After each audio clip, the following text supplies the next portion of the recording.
చట్టం అందరికీ సమానమేనంటే భలే మాట్లాడతారు మీరు. ఎట్ట మాట్లాడతారు? చట్టం అందరికీ సమానం ఎట్టయిద్దండి? ఈ దేశంలో ధనికులకు ఒక చట్టం ఉంటది. పేదలకు ఒక చట్టం ఉంటది. పేదోడు అరెస్ట్ అయితే వాడికి ఫుడ్‌కెళ్ళక బ్రెడ్ దొంగతనం చేస్తే వాడిని కేసు పెట్టి థెఫ్ట్ కేసు పెట్టి, దొంగతనం కేసు పెట్టి జైల్లో ఏసి వాడు సబ్ జైల్‌లో ఉంటది. వాడు బెయిల్ తెచ్చుకోవడానికి కూడా డబ్బులుండవు. మీరు అదే ధనికుల్ని మీ దేశంలో గాని చూస్తే.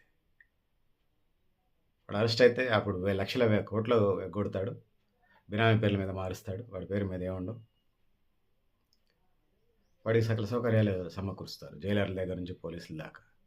ఎక్కువ శాతం ఇదే కనపడుతుంది. ఏసీ, టీవీ, వాడి హెల్త్ ఫెసిలిటీ, డాక్టర్లు, చెకప్‌లు, బెయిల్‌లు అన్నీ కాళ్ళ మీద నడిచొస్తుంటాయి. అట్టెట్ట అంటారు?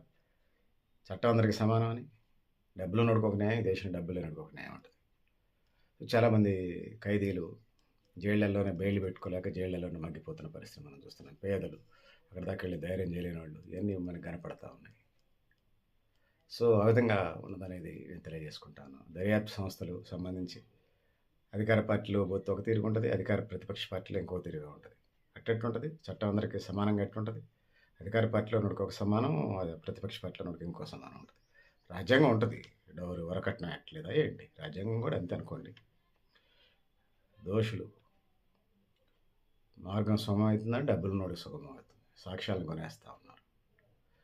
సో, ఇది పరిస్థితి.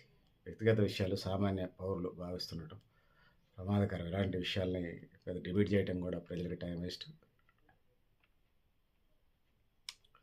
సో, ఎటువైపు తీసుకుపోతున్న దేశాన్ని? న్యాయ వ్యవస్థ ఎట్లున్నది? సో, ప్రాథమిక హక్కులు ఉన్నాయా? దాన్ని రక్షిస్తున్నారా?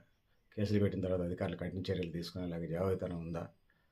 సో, ఇవన్నీ ప్రశ్నార్థకమే. ఇది అనవసరం మాటలు. ఇది అనవసర డిబేట్. నేను ముగిస్తా ఉన్నాను. Thank you. థ్యాంక్ యూ అండి పెద్దలారా, మిత్రులారా.